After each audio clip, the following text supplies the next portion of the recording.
Welcome back, welcome back, welcome back to ASMR Money.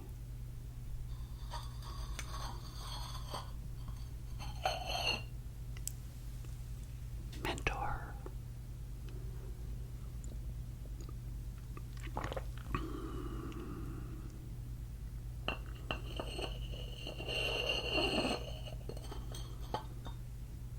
I hope you're doing well. Sit back, relax, and enjoy another episode where today we will be talking about how you can get motivation to continue on your journey to financial independence.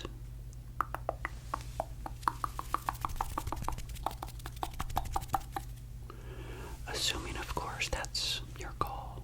It may not be your goal. Maybe you found my channel and you just want to perhaps do better with money, like many of us do, and that's great. Hopefully on this past episode number 93, I think it was, on Monday, hopefully you learned a lot about what most money coaches and mentors feel that should be the proper allocation of buckets to where you should put your money. Because I, of course, didn't mention this on Monday, but most people have a lot more than 25% of their budget allocated to life.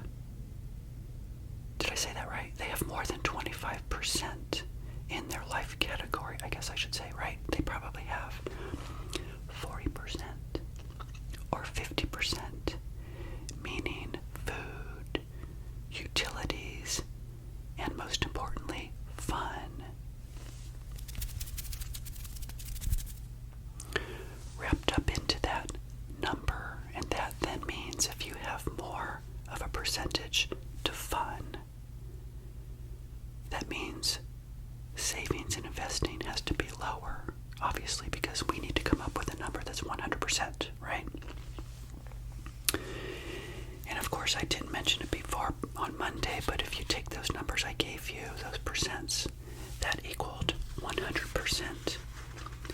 Did it not? Yes. Housing 35, transportation 15, life 25, debt repayment if you have it 15, and savings 10. Well, there you go. That's 100%. So again, as you'll see coming up on the next episode in a couple days, I'll be talking through my numbers. But, today I just wanted to have an episode about motivating yourself to do better with trying to get most of your money into the savings and investing and move away from the life category in terms of the percents that you have in the life category, because as I mentioned, most people have most of their money wrapped up in that percent, and that's that category, I should say, and that's not really where you want to be, and I'll explain why in a couple of days. But what are you guys thinking of my role play this week yesterday on Raiders of the Lost Ark?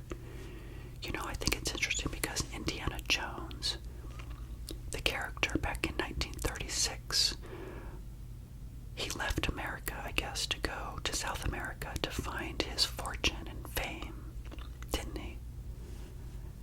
And I'd have to go back and watch the details of that movie again, but, so many people during that time frame in the Great Depression decided to run off and try to find their riches in other ways, just like people do now with like the lottery. You see people all the time buying tickets for the lottery, and they hope and they wish and they pray that they're gonna somehow amass and win all this money, and it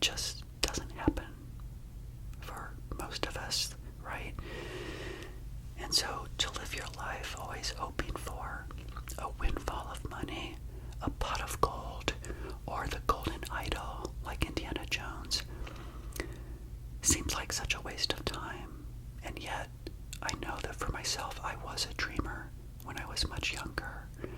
I've shared that with you before.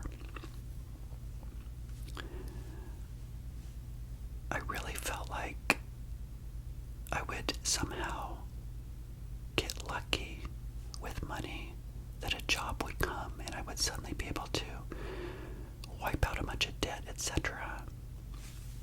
And sadly, that never happened, and it doesn't happen for most people either. So, with that, I wanted to continue on today and talk through how can we find motivation to switch that pendulum.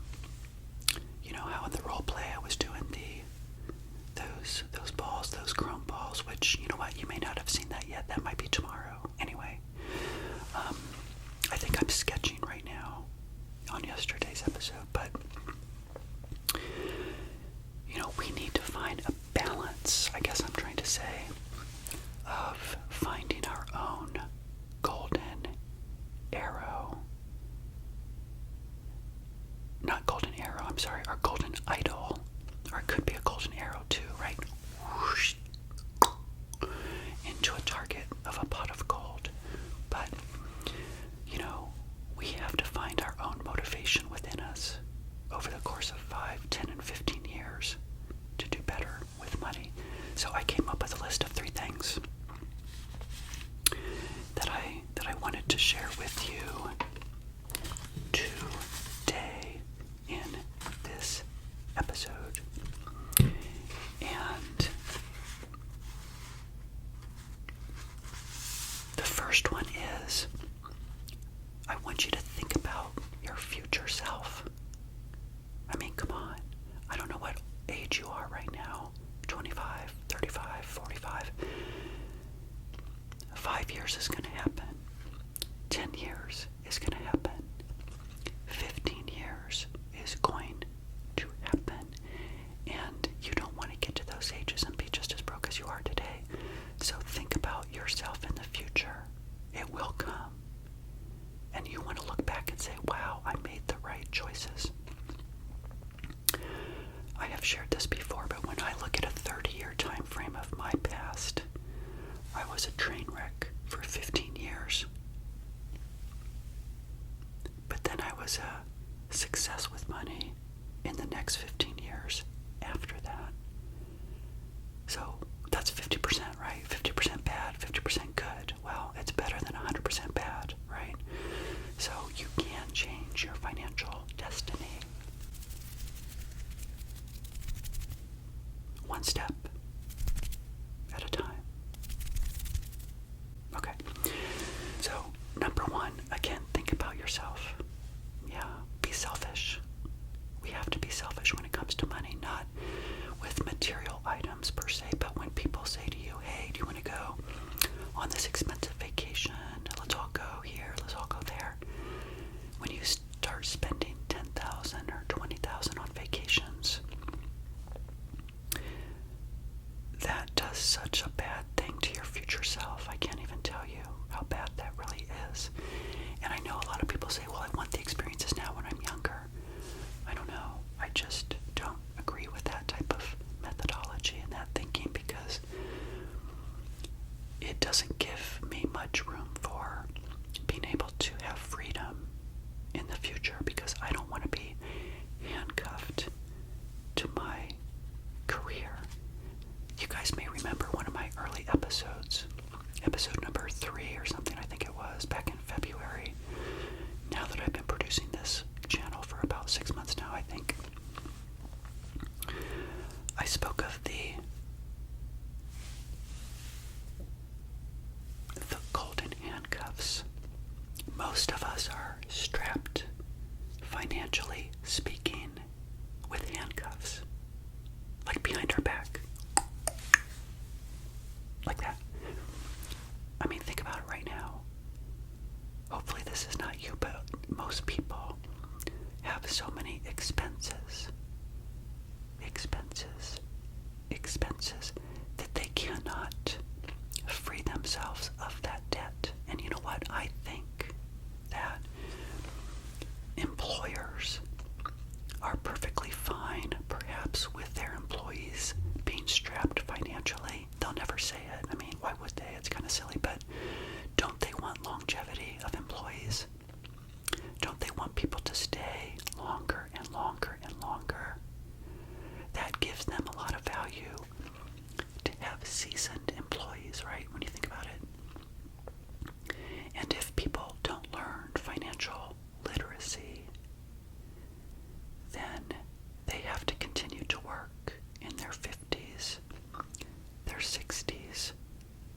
and perhaps beyond, because they need that paycheck to come in to pay for their expenses. How can they possibly solve the riddle of healthcare to bridge that gap to age 65 if they have no room in their budget to pay for that? Am I making sense? CENTS. You want to make sense in your favor to give you the value to be able to open up line items in your budget for things like healthcare, which I'll talk about coming up in a couple of days. So, number one, again, think about your future self. The future will come. You will be here. And you will either be broke or you will be brilliant. And I want you, yes, that's right, you, to be brilliant. Okay, moving on to number two. Think also about your children, if you have children. Do you want them one day to support you? That's not a good financial plan. I do believe that some people, as they get older, think that their children are going to be there for them, and they may very well be there for them. I'm not saying they won't. So if you've got children, they may be there for you if you need them. But isn't it kind of terrible to think that your children are going to bail you out? And I don't like that thinking where, perhaps some people feel like, well, I raised these children. I raised them, so maybe they can help me when I'm older. That may be true. Like I said, your children may help you and they'll probably want to help you, but you don't want to burden them with that responsibility. Most people don't talk about money. Shh. Don't talk about money. It's a shameful topic. Why? Why are we so ashamed? I don't know. But that's what we have to think about.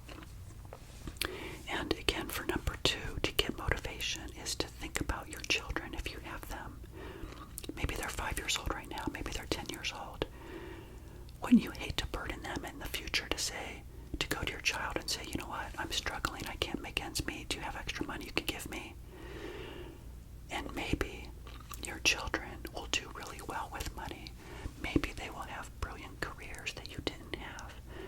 Maybe they will have all this extra money, and maybe they will want to help you. And they could help you, and they may help you if you need it, but it would be terrible to burden them, to ask them, and to have to go to them and say that you need money. All of us, whether we're single or married or what, need to take care of our own financial future. It's up to us. Nobody else is going to come and save you. You may not find that golden idol like Indiana Jones. Indiana Jones was going after the idol, thinking and hoping and praying that he's going to find it, and his money troubles potentially could be over. Think about, again, all those people back in those days during the Great Depression that not only did things like that, and that's a fictitious thing, right, but think about all the people that moved out west in the gold rush. Remember learning about that in school? All of these people, because they couldn't find normal jobs because they were in a depressive state, which, you have to say that, yes, sometimes circumstances do come into play that we cannot control. But rather than them hunkering down and finding a job and making ends meet, they decide to go after their pot of gold.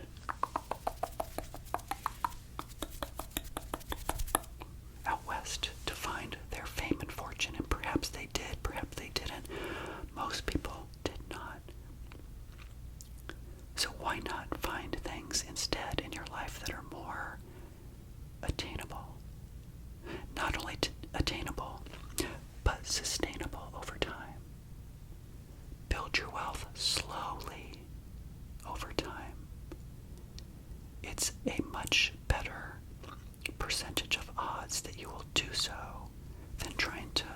chase either a pot of gold or stock market returns too. You don't want to do that. The stock market will do that steady little growth, right? Don't think it's going to save you either. But back to number 2. Again, if you have children, motivate yourself and think about them. You don't want to burden them later. And finally, to close out today's episode number 94, where we're talking about how to find motivation to increase your savings and investing, right? Decrease your life category, increase your savings and investing category, is perhaps most importantly to think about yourself right now.